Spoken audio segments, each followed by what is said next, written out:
আসসালামু আলাইকুম বন্ধুরা, আশা করি আপনারা সবাই ভালো আছেন। নতুন আরেকটা ভিডিওতে আপনাদের সবাইকে স্বাগত জানাচ্ছি।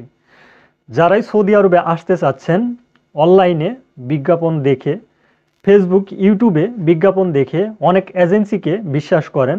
অনেক এজেন্সি আপনার বিশ্বস্ততার সুযোগ নিয়ে বিভিন্ন ধরনের ধোঁকাবাজি আপনার সাথে করতে পারে। আর এই রকম ধোঁকা থেকে বাঁচতে হলে আপনাকে অনেক ধরনের প্রসেস মেনটেন করতে হবে। সৌদি আরবের ভিসা অনেক কোম্পানির হয়ে থাকে, এটা অবশ্যই আমিও মানি। তবে অবশ্যই কোম্পানির কোনো ভিসা নিতে গেলে ওই এজেন্সিকে আপনাকে যাচাই বাছাই করতে হবে। ভালো কোনো ভিসা সেই এজেন্সির মাধ্যমে নিতে গেলে সেই এজেন্সির সাথে আপনার কি ধরনের সম্পর্ক অবশ্যই একটা গুরুত্বপূর্ণ ভূমিকা পালন করে। যদি কোনো ধরনের সম্পর্ক না থাকে আগের থেকেই, হয়তো ফেসবুক ইউটিউবে কিংবা বিভিন্ন মাধ্যম থেকে আপনার নাম্বার কালেক্ট করে তাদের সাথে যোগাযোগ করেছেন, সে ধরনের সম্পর্ক থেকে যদি আপনার সম্পর্ক গড়ে ওঠে, তাহলে আপনাকে প্রথম যে বিষয়টা জানতে হবে তা হচ্ছে সেই এজেন্সির আরএল নাম্বার ঠিক রয়েছে কিনা, মানে তার লাইসেন্স এখন পর্যন্ত বহাল রয়েছে কিনা। কারণ 1 বছর পর পর কিন্তু লাইসেন্সের মেয়াদ চলে যায়। এক একটা এজেন্সির বছর শেষ হয়ে গেলে লাইসেন্সের মেয়াদও চলে যায়। এখন কিন্তু 2025 সাল চলতেছে। যারা 2024 সালে লাইসেন্স করেছিল তাদের নতুন করে আবার লাইসেন্স করে 2025 সাল আপডেট করতে হয়। আর এই আপডেট করতে গেলে তাদেরকেও অনেকগুলো টাকা সরকারের খাতায় দিতে হয়। আর ওই সকল এজেন্সি কিন্তু লাইসেন্স ভ্যালিড রাখে, যারা অ্যাকচুয়াল এই ভিসা সম্পর্কে ভালো খারাপ দুইটা সম্পর্কেই কাজ করে। তারা কিন্তু অবশ্যই, যেহেতু ভিসা স্ট্যাম্পিং তাদের লাইসেন্স দিয়ে করতে হবে, তারা অবশ্যই লাইসেন্স আপডেট রাখে। কারণ আপডেট যদি না রাখে তাদের অনেক ধরনের ভিসা আটকে যাওয়ার সম্ভাবনা থাকে।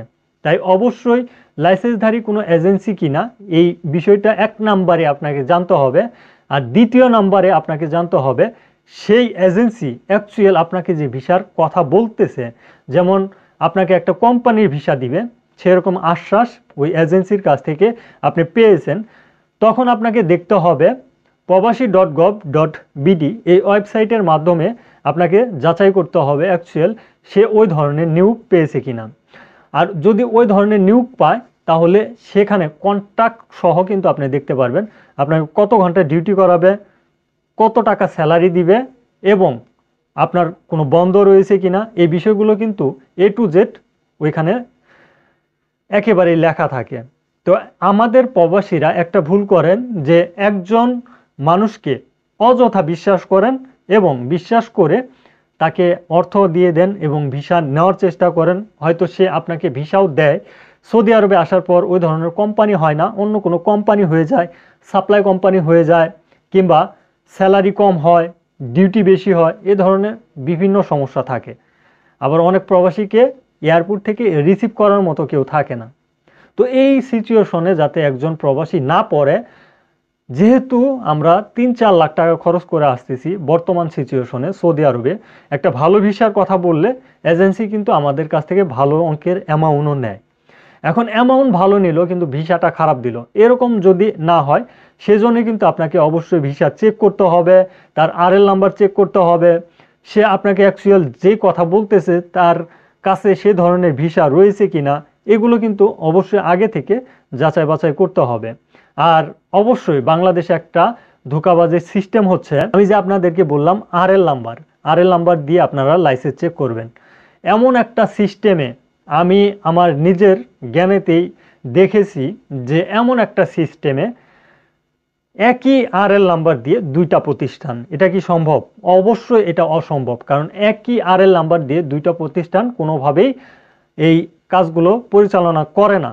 তবে অবশ্যই অনেক আরএলধারী এজেন্সি রয়েছে যাদের এক সাইট থেকে কাজ করে অন্য সাইটে তারা অফিস করে, এটাও রয়েছে। তবে যে সকল এজেন্সিরা এই দুইটা অফিসের কথা আপনাদেরকে বলে, সেই দুইটা অফিস অবশ্যই যাচাই বাছাই করে দেখা আপনার প্রয়োজন যে ওই আরএল নাম্বারে আমি প্রবাসীতে যাবেন, যাওয়ার পর আরএল নাম্বারটা সিলেক্ট করে দিবেন, দেওয়ার পর যে অরিজিনাল ঠিকানাটা আসে ওটাই কিন্তু অরিজিনাল আরএল নাম্বারধারী এজেন্সি।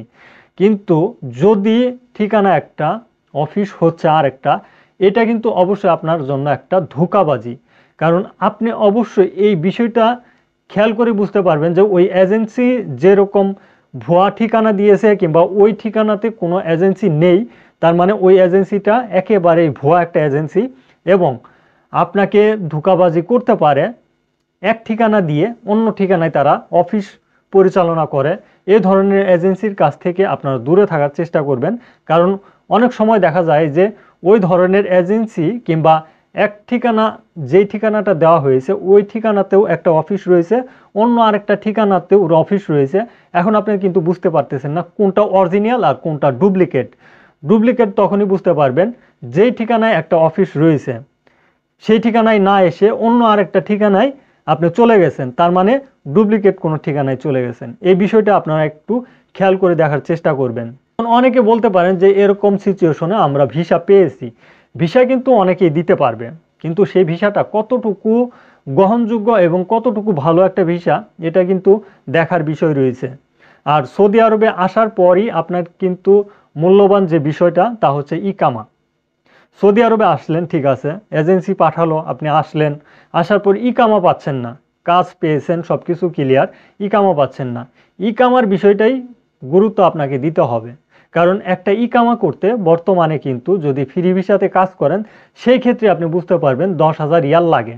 আর এই 10,000 রিয়াল বাংলা টাকায় কনভার্ট করতে গেলে যদি 30-31 টাকা করেও ধরেন তারপরেও কিন্তু 3 লাখ 3.5 লাখ প্লাস টাকা চলে আসে। তার মানে আপনার ভিসার দাম যা না আছে তার চাইতে ডাবল ইকামার দাম।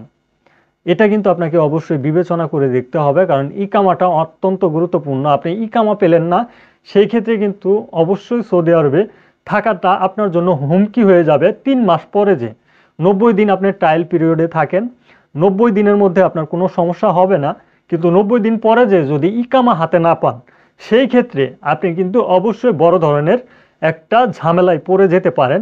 আপনি কাজ করতে পারবেন না ঠিকঠাক, কোম্পানি চাইলো আপনাকে কাজ দিল, আবার ওই কোম্পানিতেই যাওজাত আসলো কিংবা মক্তব আমেল এসে চেকিং করলো, সেক্ষেত্রে আপনার কাছে দেখলো ইকামা নেই কিন্তু আপনি কাজ করতেছেন সেই প্রতিষ্ঠানে, তখন কিন্তু কোনো জবাব নেই, কারণ আপনি সময় ভঙ্গ করেছেন। সেই সময় যদি চায় আপনাকে অবশ্যই আটক করে সফর জেলার মাধ্যমে দেশে পাঠিয়ে দিতে পারবে তারা, তাদের কাছে এই রুলস রয়েছে। আর এরকম নজির হাজারো রয়েছে, রেকর্ড পরিমাণ নজির রয়েছে এই সিস্টেমে। হয়তো তখন আপনি আটক হয়ে গেলেন, 1-1.5 মাস জেল খাটার পর বাংলাদেশে চলে আসলেন, সেই এজেন্সিকে যে বললেন যে আমাকে ইকামা দেয়নি, আমার ইকামার কারণে আমি আটকা পড়ে দেশে চলে এসেছি, সে কিন্তু আপনার কোনো পাত্তাই দিবে না, কারণ তার কাজ ছিল আপনাকে সৌদি আরব পাঠানো। সৌদি আরব পাঠিয়েছে, কাজ পেয়েছেন, এখন সম্পূর্ণ দায়ভার কিন্তু আপনার উপরে চলে গেছে। তো এই বিষয়গুলো অবশ্যই বাংলাদেশে থাকা অবস্থায় যে তথ্যগুলো দেওয়ার চেষ্টা করলাম এগুলো যাচাই বাছাই করে নেওয়ার চেষ্টা করবেন। আর একটা ইনফরমেশন আপনাদেরকে দিয়ে রাখি, আপনারা যদি কারো ভিসা আমাকে দিয়ে চেক করাতে চান ভিডিওর কমেন্ট বক্সে আপনারা জানাবেন, সেই কমেন্টের উপর ভিত্তি করে আপনাদের সাথে যোগাযোগ করার চেষ্টা করব। পাশাপাশি আমিও কিন্তু কমেন্ট ব্যাক করার চেষ্টা করি। আপনারা অনেকেই দেখতে হয়তো সময় বেশি নিয়ে ফেলেন, আপনারা কমেন্ট করবেন, কমেন্টের পাশাপাশি দেখবেন যে 10 মিনিট কিংবা 20 মিনিট কিংবা তার চাইতে একটু সময় বেশি লাগলেও আমি আপনাদেরকে কমেন্টের উত্তর দিয়ে দেওয়ার চেষ্টা করি। আপনাদের অ্যাকচুয়াল যদি কোনো প্রকার এই ধরনের হেল্পের প্রয়োজন হয় আমাকে জানাতে পারেন। এবং সৌদি আরবে অবস্থানরত যেই সকল প্রবাসীরা বর্তমানে রয়েছেন, আপনাদের ইকামা হয়নি, বর্ডার নাম্বার রয়েছে, ওই বর্ডার নাম্বার দিয়ে কিন্তু ইকামা চেক করা যায় এবং বের করা যায়। এই বিষয়টা হয়তো অনেক প্রবাসী জানেন না, আপনাদেরকে জানিয়ে দেওয়ার চেষ্টা করলাম। যদি হেল্পের প্রয়োজন হয় ভিডিওর কমেন্ট বক্সে আপনারা জানাবেন, সেই সম্পর্কে আপনাদেরকে হেল্প করার চেষ্টা করব। আজকের ভিডিওটি এ পর্যন্তই। যারা নতুন ভিজিট করেছেন আমাদের এই চ্যানেলে অবশ্যই চ্যানেলটি সাবস্ক্রাইব করে আমাদের সাথেই থাকবেন। ধন্যবাদ সবাইকে, সালামু আলাইকুম।